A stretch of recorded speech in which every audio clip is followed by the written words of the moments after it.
High, ওম সাইরাম, রাধে রাধে। অনেকদিন পর আবার রিলস দিলাম। তো যারা যারা এই রিলসটা থার্সডের মধ্যে পাবে, ঠিক আছে, থার্সডের মধ্যে পাবে এই রিডিংটা তাদের জন্য, ঠিক আছে। অবশ্যই এনার্জির সঙ্গে, এই রিলসটার সঙ্গে এনার্জিকে কানেক্ট করতে ওম সাইরাম কমেন্ট বক্সে লিখতে কেউ ভুলবে না, কেমন? তো দেখে নেওয়া যাক। আমি সাই কার্ড রিডিং দেবো। তোমরা সকলেই জানো যে থার্সডে মানে বাবার ডে, মানে সাইনাথের ডে।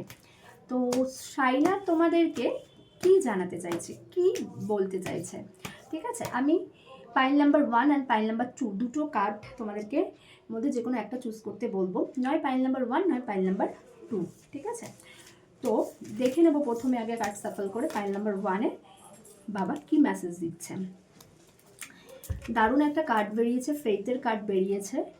এখানে বাবা বলছে তুমি অনেক দিন ধরে চেষ্টা করছো, বা তুমি অনেক দিন ধরে কোনো কাজকে শিখছো বা চেষ্টা করছো, কিন্তু বারবারভাবে ফেলিওর হচ্ছো, বা কোনো না কোনো দিক থেকে তোমার ফেলিওর আসছে, ঠিক আছে, কাজটাতে।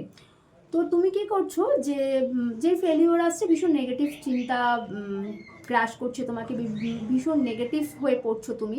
তো বাবা বলছে যে তুমি ফলের আশাটা করে সেই কাজটা করছো, যে এইটা করছি মানে এর থেকে আমি কালকেই এই ফলটা পাবো, মানে তাড়াতাড়ি করছো ফলের আশাটা। তো ফলের আশাটা করা একদম মাথা থেকে সরিয়ে দাও, ঠিক আছে। বাবার উপরে বিশ্বাস রাখো, ফেথ রাখো বাবার উপরে।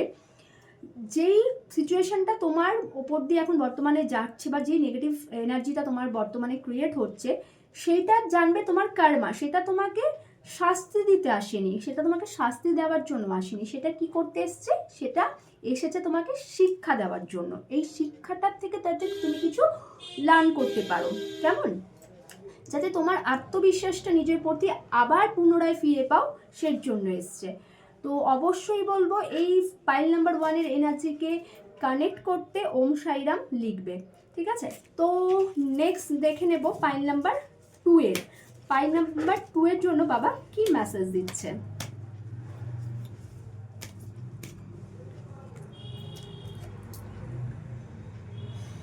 এটাও খুব বাবার মানে পাওয়ারের উপর একটা মেসেজ এসছে। সেটা হচ্ছে তুমি যেই বর্তমানে অবস্থাটায় স্ট্রাক হয়ে আছো, বাবা বলছে অস্থিরতা, বা যেই অস্থিরতা তোমার মধ্যে ক্রিয়েট হয়েছে, সেই অস্থিরতাটাকে মানে কমাও, একটু পেশেন্স নাও, একটু পেশেন্স লেভেলটা আস্তে আস্তে বাড়াও, ধীর হও, মানে শান্ত হও, সব কিছু সময়ের সাথে সাথে ব্যালেন্স হয়ে যাবে। নিজের সাথে একা লড়াই করাটা বাবা বন্ধ করতে বলছে। বাবা বলছে নিজের সাথে একা একা লড়াই করো না। তুমি যখন বুঝতে পারছো যে তুমি একাই লড়াইতে এগাতে পারছো না, তখন তোমাকে বলছে বাবা যে নয় ভগবানের কাছে নিজেকে সারেন্ডার করো, নয় গাইডেন্স নাও কারোর কাছ থেকে, নাহলে কারোর কাছে কোনো হেল্প চাও। সেটা তোমার যে কোনো মানুষ হতে পারে, তোমার ওয়েল উইশার বন্ধু হতে পারে, বা তোমার কাছে থাকা কোনো ভালো ব্যক্তির কাছ থেকে উপদেশ নিতে পারো, বা অ্যাঞ্জেল, ঠিক আছে, আর্চঅ্যাঞ্জেল মাইকেলকে কল করে দেখতে পারো। মানে কোনো একটা ফাঁকা স্থানে বসে আর্চঅ্যাঞ্জেল মাইকেলকে ডাকো, তোমার এই প্রবলেমটা যাতে খুব দ্রুত তাড়াতাড়ি সলভ হয়ে যায়, বা তার জন্য তার কাছে হেল্প চাও। দেখবে খুব তাড়াতাড়ি আর্চঅ্যাঞ্জেল মাইকেল এই প্রবলেমটার থেকে তোমাদেরকে বের করে আনবে। বা কোনো ট্যারো রিডার বা কারুর একটা গাইডেন্স নাও, ঠিক আছে।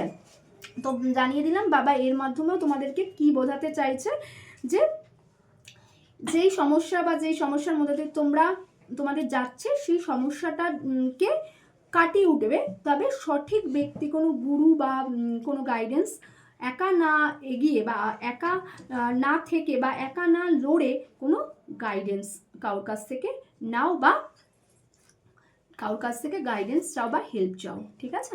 তো thank you so much. Pile number 2-এর এনার্জিকেও কানেক্ট, অবশ্যই নিজের এনার্জির সাথে কানেক্ট করতে ওম সাইরাম লিখতে কেউ ভুলবে না। Thank you so much.